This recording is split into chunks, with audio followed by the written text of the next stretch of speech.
has been the top-selling Porsche model in the last decade? If you said the 911, you're way off. If you haven't noticed, we live in the age of the SUV, particularly in North America, so not surprisingly, the Porsche Cayenne and the Porsche Macan are the perennial top sellers. All of which makes the German automaker's decision to bring an all-electric Macan to market a smart and logical one. The Porsche Macan EV is Porsche's second all-electric vehicle, but unlike the Taycan, the Macan EV is based on a gasoline-powered vehicle. The Macan EV debuts several Porsche firsts, notably rear-wheel steering and a unique battery feature called bank charging. I've just spent some time in the driver's seat here along the beautiful French Riviera, so let's dive a little deeper into this luxury sport EV. The all-new Macan EV comes in two models, the Macan 4 and the Macan Turbo. And while there will be a rear-wheel drive model produced, for now Canada will just be getting the all-wheel drive version. Both the 4 and the Turbo feature a 100 kilowatt-hour lithium-ion battery pack with an expected full charge range of around 450 kilometers. The 800-volt technology achieves a charging capacity of up to 270 kilowatts. And if the station utilizes 400-volt technology, a unique feature called bank charging divides the battery pack into two 400-volt units connected in parallel for a quicker, more efficient charge time. I had some seat time in the Macan Turbo during the drive along the French Riviera, and its 630 maximum horsepower output might sound unwieldy in a small sport crossover, but Porsche engineers have worked their magic and created a stick-to-the-road all-electric that handles like a sports car. It really is quite remarkable. My only complaint is there is no manual adjustment for the regenerative braking. Instead, the regen settings are tailored and set for each drive mode. Even at its strongest setting, the regen still wasn't strong enough for my driving preference, particularly when spiriting through twisty roads. I like the downshift feel of strong regen when lifting off the accelerator, and the Macan EV Turbo didn't provide that sensation in any of the 5 drive modes. It's obviously quick, a 0 to 100 kilometer blast in just 3.3 seconds, but where it really shines is in the corners and in the handling.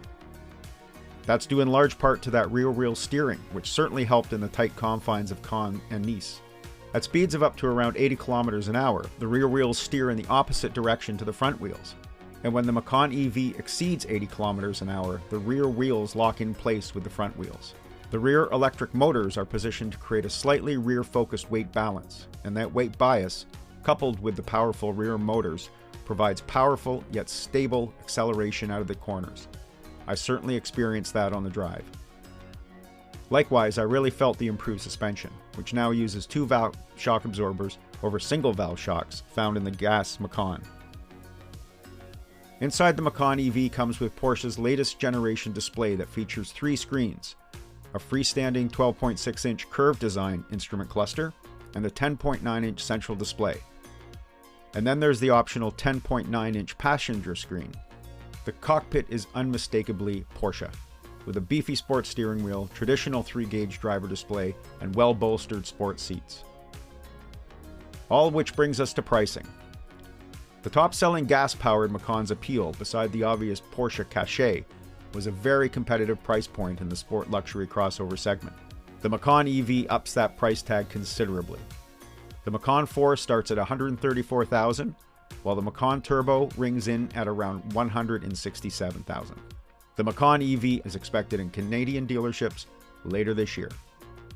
One of the hallmarks of Porsche's first production EV, the Taycan, is that it contains all the Porsche performance DNA of its gas-powered stablemates. Yes, it is an all-electric vehicle, but sitting in the driver's seat, putting it through its paces, the Taycan doesn't scream EV, it screams Porsche. That's a testament to the exacting standards Porsche engineers demand of themselves, and which their customers have expected for 70 years. And that spirit is alive and well in the Macan EV. When the Cayenne debuted over 2 decades ago, it was billed as the crossover version of the 911. For me, it wasn't until the Macan came around a decade ago that that promise was truly realized. And now, in this all-electric version, the Macan EV is, in my opinion, the best handling and most exhilarating sport crossover, gas or electric, to be available in Canada this year. For Driving.ca, here in the beautiful French Riviera, I'm Andrew McCready.